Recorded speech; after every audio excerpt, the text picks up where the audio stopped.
بھی سنا ہے ہمارے ثاقب زیروی صاحب جو پڑھا کرتے تھے جلسے پہ نظم، تو بڑا مزہ آتا تھا، لطف آتا تھا، تو اور پھر ان کی شاعری بھی بہت جو ہے ٹاپ کی، بلکہ یہاں پہ آپ نے ذکر کیا تھا میری جو پہلی نظم چھپی تھی وہ لاہور رسالے میں پری پنجابی ایک نظم تھی، وہ شائع ہوئی تھی اور انہوں نے ثاقب زیروی صاحب نے شائع کی تھی، اور وہ اس کے چند اشعار آپ کو سنا دیتا ہوں۔ اچھا وہ میں سنوں گا۔ اس میں یہ ہے کہ آج ہم جو کلام آپ کا لگائیں گے اگر وہ سنا دیں، کیونکہ اس کے لیے میں علیحدہ پروگرام کر لوں گا آپ کا، کیونکہ آپ نے بڑی پیاری پیاری شخصیات کا ذکر کر دیا، ان کے بارے میں، ان کی سیرت کے بارے میں پتہ کریں گے۔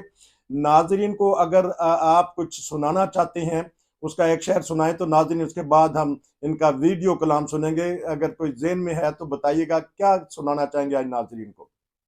جی آج میں ایک غزل آپ کو سناؤں گا جی، اور اس کے بعد ایک نظم سناؤں گا، اور نظم جو ہے خصوصی طور پہ اس کا تعلق ہے کہ انسان جو ہے وہ سوچتا رہتا ہے کہ آج جو کل، سوچتے سوچتے اس کی عمر گزر جاتی ہے اور احساس نہیں ہوتا کہ جو کرنے والے کام ہیں وہ نہیں کیے۔ تو اس پر ایک دلچسپ نظم ہے، وہ آج ہی میں نے لکھی ہے، تو وہ آپ کو پیش کروں گا۔ اور اس سے پہلے جو غزل ہے اس کا شعر ہے پہلا کہ خیرہ آنکھوں کو کریں حسن وہ رخسار و دہن، ہوش سے کر دے جو بیگانہ تھی مہکار بدن، اور خود خدا نے وہ تراشا تھا صنم ایسا حسین، میں چلا جاتا تھا کرتے ہوئے دیدار مگن۔ تو یہ میں آپ کو سناتا ہوں۔ ٹھیک ہے، بہت شکریہ۔ انشاءاللہ ناظرین، کیونکہ چھوٹے چھوٹے ہم مختصر انٹرویو لیں گے جس میں ساری باتیں ڈاکٹر صاحب کور کر دیتے ہیں چھوٹے سے 3-4 منٹ کے پروگرام میں۔ اب ہم ان کا بہت ہی پیارا کلام سنتے ہیں جو بھی انہوں نے شعر سنایا۔ تو ناظرین اگر آپ بھی کچھ ہمارے چینل سے کوئی کہنا چاہتے ہیں، کسی قسم کا واقعہ بیان کرنا چاہتے ہیں تو ہمیں واٹس ایپ پہ میسج کریں۔ تو جس طرح ہمارے اب ڈاکٹر صاحب ریگولر بن گئے ہیں ہمارے چینل کے پروگرام میں کرتے ہیں، تو ڈاکٹر صاحب آپ کا بہت شکریہ، اپنا خیال رکھیے گا۔ ناظرین آپ بھی اپنا خیال رکھیے گا، تو دعا میں یاد رکھیں۔ نصیر کو اجازت دیجیے۔ ڈاکٹر صاحب آپ کا شکریہ، السلام علیکم۔ السلام علیکم ورحمۃ اللہ۔ جی السلام علیکم ورحمۃ اللہ وبرکاتہ۔ جیسا کہ آپ نے فرمایا ہے میں اپنا کلام پیش کرتا ہوں۔ پہلے ایک غزل ہے اور یہ بالکل تازہ کلام ہے، میں اللہ کے فضل سے روزانہ تقریباً ایک تازہ غزل کہتا ہوں۔ تو اس میں سے ایک یہ ہے، چند دن قبل لکھی ہے کہ خیرہ آنکھوں کو کریں حسن و رخسار و دہن، خیرہ آنکھوں کو کریں حسن و رخسار و دہن، ہوش سے کر دے جو بیگانہ تھی مہکار بدن،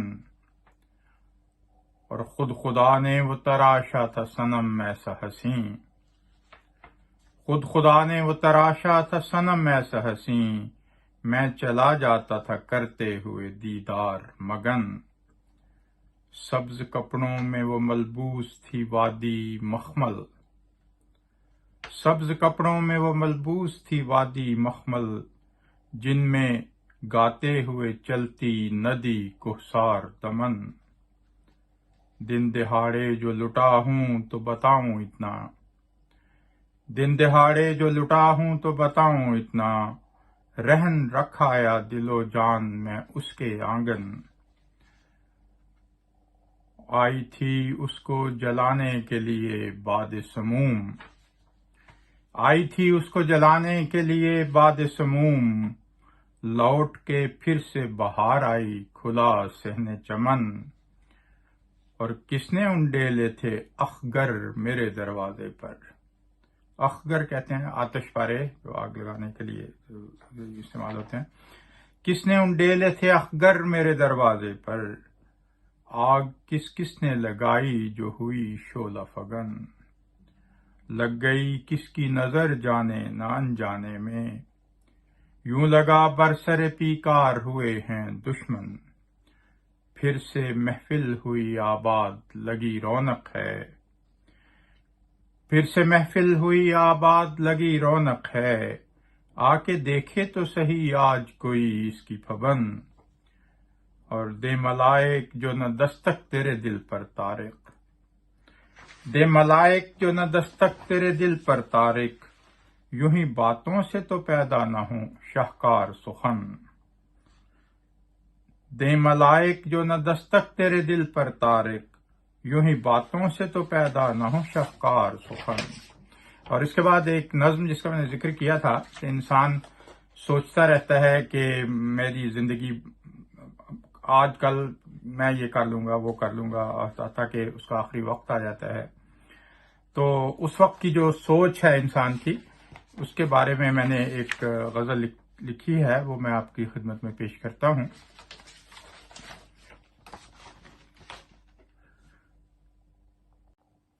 تو یہ نظم ہے، یہ میں پیش کرتا ہوں.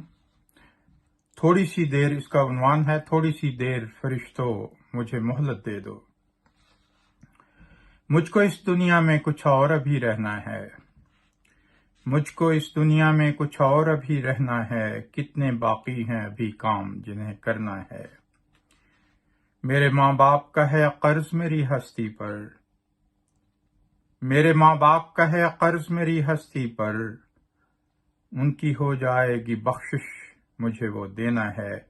اپنے ماں باپ کا میں پھر بھی رہوں گا مقروض، ان کے احسانوں کا بدلہ بھلا کیسے دوں گا.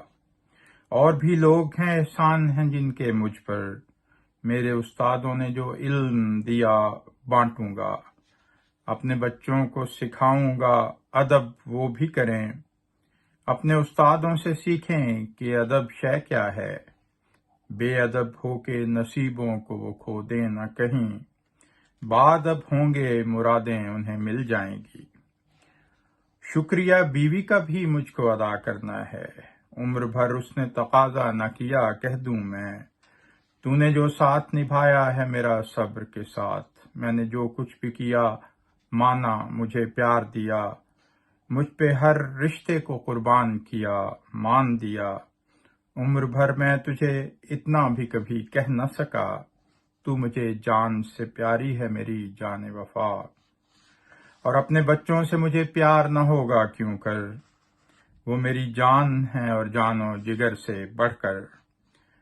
ہاں میرے دوست انہیں کیسے بھلا سکتا ہوں، ہے میری ذات پہ قرض ان کی محبت کا بھی. بے غرض ان کی ہے چاہت جو رہی میرے لیے، بے غرض ان کی جو چاہت ہے رہی میرے لیے. بھول سکتا ہی نہیں ان کی وفاداری کو، میری مشکل میں میری کی ہوئی دلداری کو. الوداع ان کو بھی کہنا ذرا آسان نہیں، وہ سمجھ لیں نہ کہیں ان پہ مجھے مان نہیں. اور مجھ سے انجانے میں جو ظلم ہوا بھول ہوئی، مانگ لوں گا میں معافی سبھی ان لوگوں سے. درگزر کر دیں گے ان سے جو کہوں گا جا کر. اور کام ایک آدھ کوئی نیکی کا کرتا جاؤں، کام ایک آدھ کوئی نیکی کا کرتا جاؤں. صدقہ جاری بنے جس کا صلہ جا کر پاؤں. بس مجھے اتنی سی مہلت جو ملے خوش ہوں میں. ایک ذرا دیر مجھے اور یہاں رہنا ہے، رہ گئے جو انہی کاموں کو ابھی کرنا ہے. ایک ذرا دیر ملائک مجھے فرصت دے دو، تھوڑی سی دیر فرشتوں مجھے مہلت دے دو. بہت شکریہ. جزاک اللہ.